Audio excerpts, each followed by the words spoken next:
नाम है learn right away by Sutapa.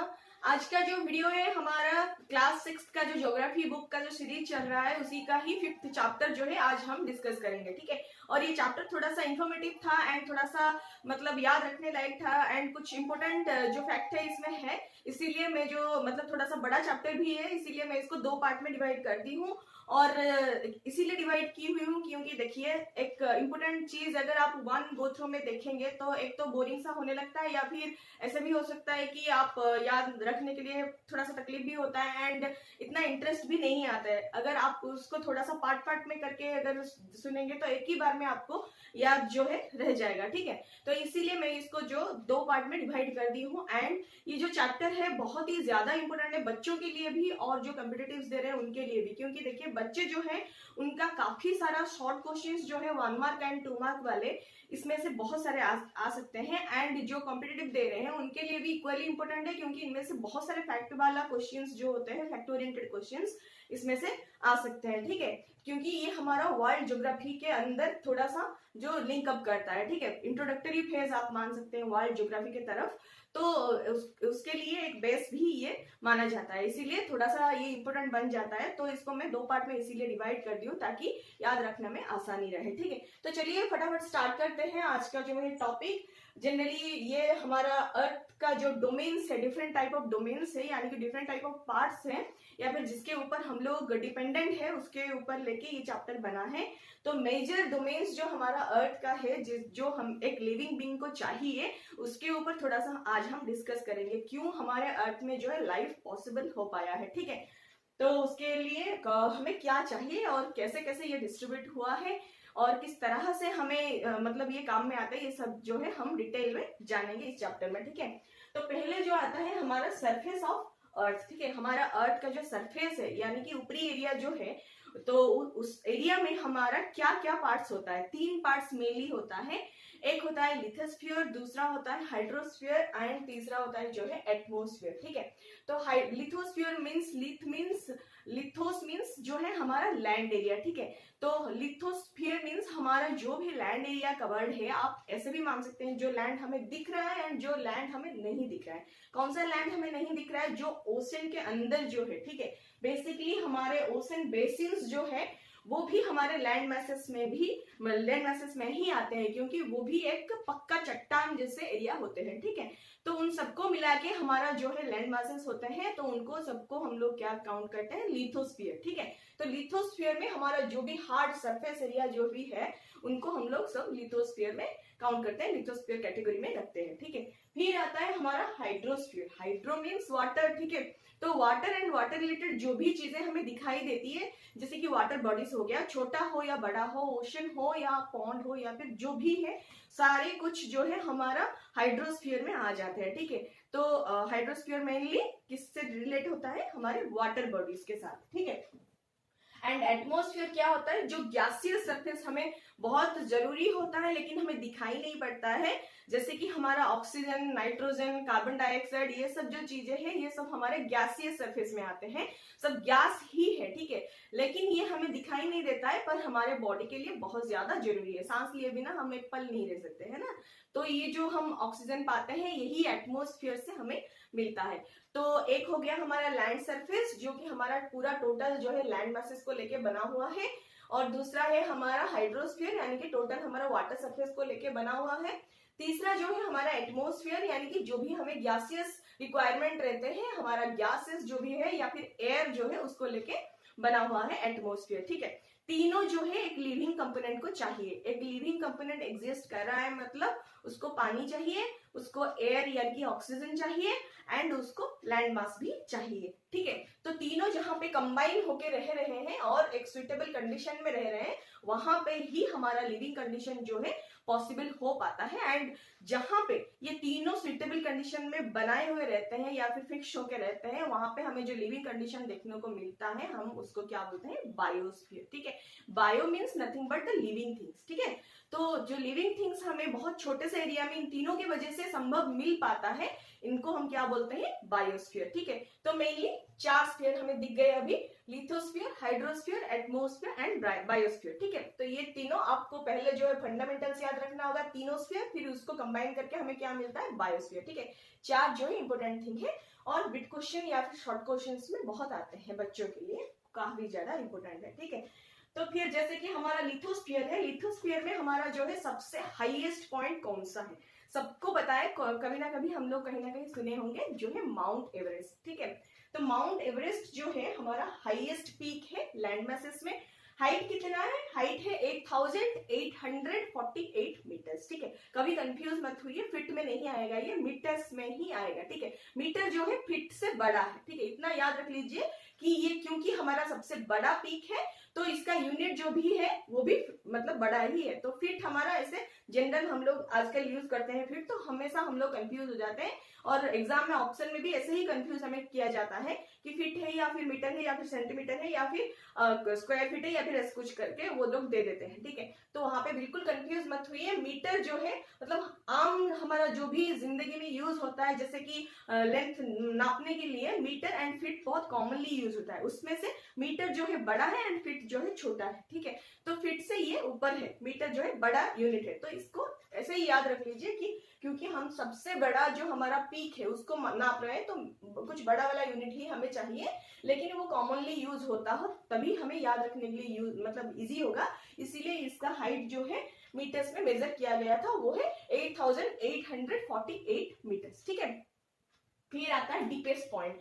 Highest point तो देख लिए, अब डीपेस्ट पॉइंट भी तो होना चाहिए है। ठीक है, जो डीपेस्ट पॉइंट है हमारा वो जनरली कहाँ पे होगा, डीपेस्ट है ना, तो सबसे डीप अगर है तो कहाँ पे होगा, जनरली ओशन के अंदर ही होता है ना। तो ओशन जो है हम लोग मतलब कहाँ देख नहीं पाते हैं, डीपेस्ट पॉइंट को हम कभी देख नहीं पाएंगे, उसके ऊपर कुछ होगा तभी ना हम देख नहीं पाते हैं, तो उसके ऊपर क्या होता है, वाटर बॉडीज होता है। ठीक है, तो ऐसा कौन सा वाटर बॉडी है जिसके अंदर हमें डीपेस्ट पॉइंट मिलता है, वो है हमारा पैसिफिक ओशन। ठीक है, तो पैसिफिक ओशन जो है सबसे बड़ा ओशन है एंड उसके अंदर जो है हमें सबसे डीपेस्ट पॉइंट जो है अर्थ का मिलता है, वो है मरियाना ट्रेंच। ठीक है, तो मरियाना ट्रेंच पैसिफिक जो है हमारा सबसे डीपेस्ट पॉइंट है एंड इसका मतलब डेप्थ कितना है, 11,022 मीटर्स। ठीक है, तो आप ऐसे याद रख सकते हैं 110 एंड 22। ठीक है, 11 फिर 0 हो जाता है, फिर 11 को मिला के 22 हो जाता है, इस तरह से आप याद रख सकते हैं, 5 डिजिट वाला नंबर है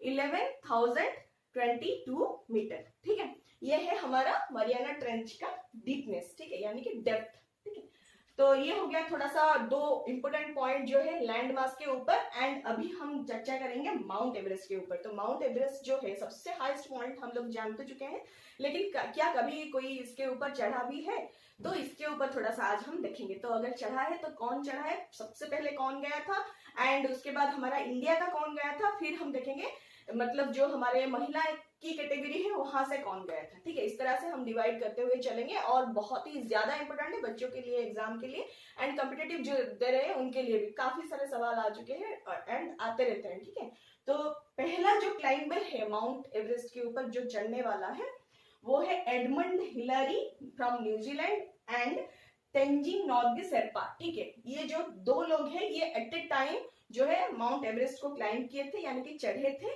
तो पहले जो है हमारे एडमंड हिलरी जो है वो न्यूजीलैंड को बिलोंग करते हैं, यानी कि न्यूजीलैंड से है, एंड तेंजिंग नोर्गे शेरपा जो है इंडिया से है।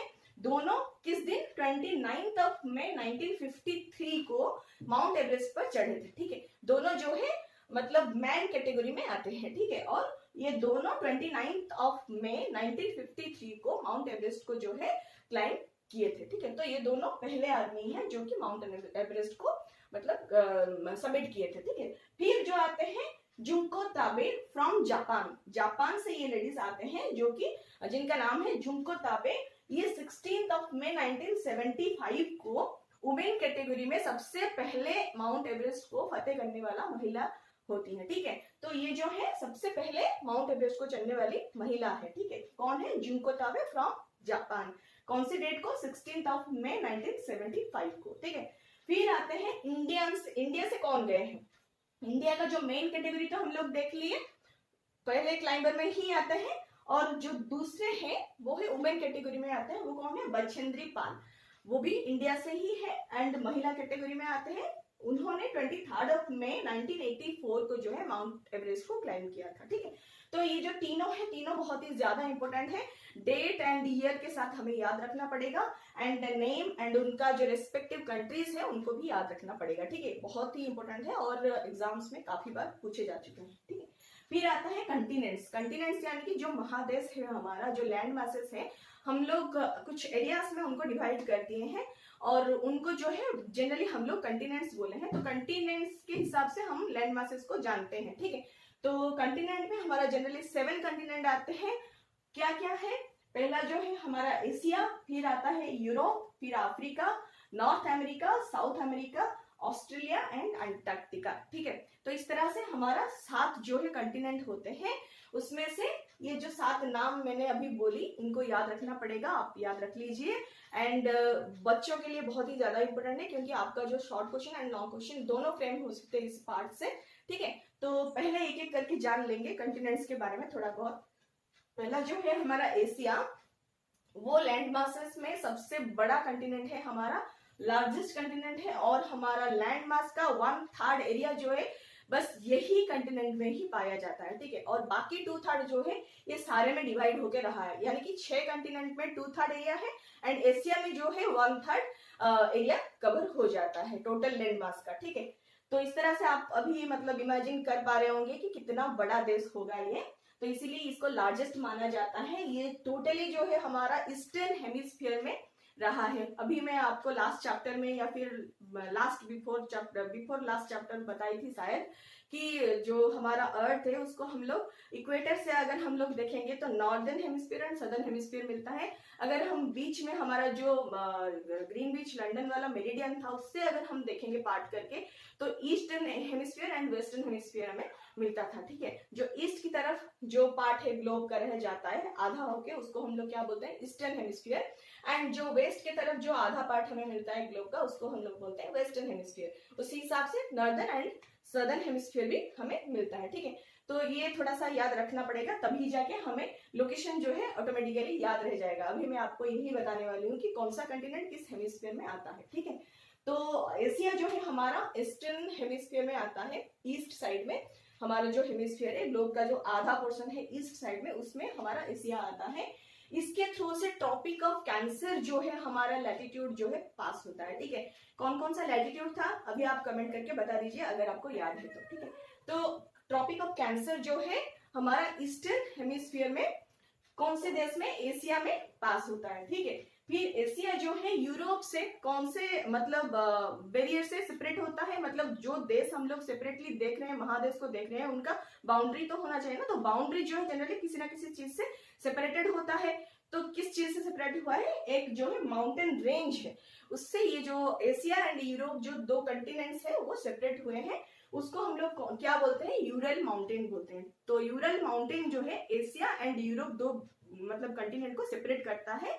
और अगर हम यूरोप एंड एशिया को कंबाइन करके देखेंगे तो वो जो लैंड मास आएगा एशिया एंड यूरोप को कंबाइन करके हम लोग उसको क्या बोलते हैं? यूरोशिया। ठीक है, तो यूरोप एंड एशिया उसको मिला के बनता है यूरोशिया। ठीक है, एंड फिर आता है सेकेंड में हमारा यूरोप। तो यूरोप जो है दूसरा कंटिनेंट है, उसके बारे में थोड़ा सा जानेंगे। ये साइज में एशिया से थोड़ा सा स्मॉलर है, थोड़ा सा छोटा है और यूरोप जो है हमारा वेस्ट में लाई करता है, एशिया का जो है वेस्ट में लाई करता है, यानी कि एशिया जो है यूरोप का ईस्ट में लाई करता है। ठीक है, तो इस हिसाब से इसके बीच में जो सेपरेशन वाला माउंटेन रेंज है उसको हम लोग क्या बोलते हैं? यूरल माउंटेन बोलते हैं। उनको अगर हम लोग मिला देंगे तो क्या बोलते हैं? यूरोशिया। ठीक है, इतना यूरोप एंड एशिया के बारे में कंबाइनली याद रखना होगा।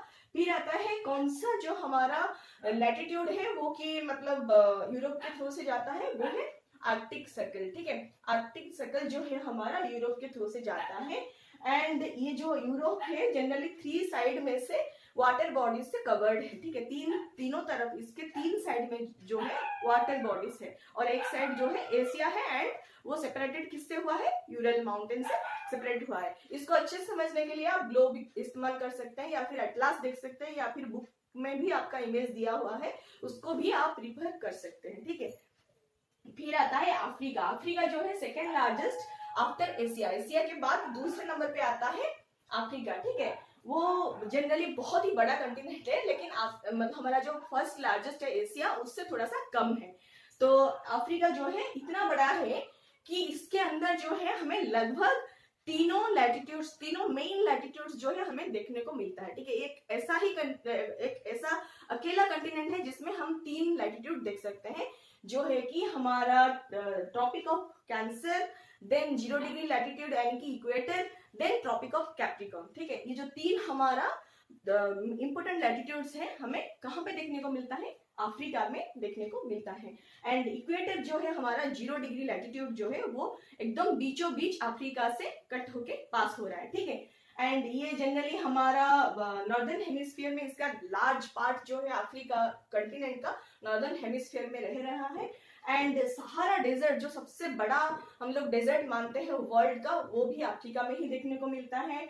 एंड जो हमारा अफ्रीका जो कंटिनेंट है वो चारों साइड से जो है वाटर से ही सराउंडेड है। ठीक है, इसके चारों साइड में हमें वाटर बॉडीज जो है देखने को मिलते हैं। एंड जो हमारा वर्ल्ड का जो लॉन्गेस्ट रिवर है, सबसे ज्यादा लंबा नदी जो है नील नदी, वो हमारा अफ्रीका में देखने को मिलता है। तो बहुत ही इंपोर्टेंट फैक्ट्स है, इनको मतलब पूरा याद रखना पड़ेगा एंड कभी भी किसी भी एग्जाम में आपको ये पूछे जा सकते हैं। ठीक है, तो नॉर्थ अमेरिका नेक्स्ट आता है हमारा नॉर्थ अमेरिका। हमारा अमेरिका जो है उसको हम नॉर्थ एंड साउथ में डिवाइड कर दिए हैं। नॉर्थ एंड साउथ अमेरिका जो है एक बहुत ही पतला एक थिन सा एक लैंड मास है, उससे वो दोनों कंटिनेंट जो है कनेक्टेड है, उसको हम लोग क्या बोलते हैं, इस्थमस। ठीक है, अगर हम लोग बहुत पतला एक वाटर बॉडी से कनेक्टेड करेंगे तो उसको बोलेंगे कैनल। एंड एक पतला सा लैंड मास से अगर हम कुछ बहुत बड़े लैंड मास को कनेक्ट कर रहे हैं तो उसको हम लोग बोल रहे हैं इस्थमस। ठीक है, तो नॉर्थ एंड साउथ अमेरिका जो है इस्थमस ऑफ पनामा से कनेक्टेड है। ठीक है, बहुत ही पतला सा एक लैंड मास से ये कनेक्टेड है, उसको हम लोग बोलते हैं इस्थमस ऑफ पनामा। ठीक है, तो फिर आता है ये जो नॉर्थ अमेरिका है, ये 3rd लार्जेस्ट हमारा कंटिनेंट है और साउथ अमेरिका से जो है ये इस्थमस ऑफ पनामा से कनेक्टेड है।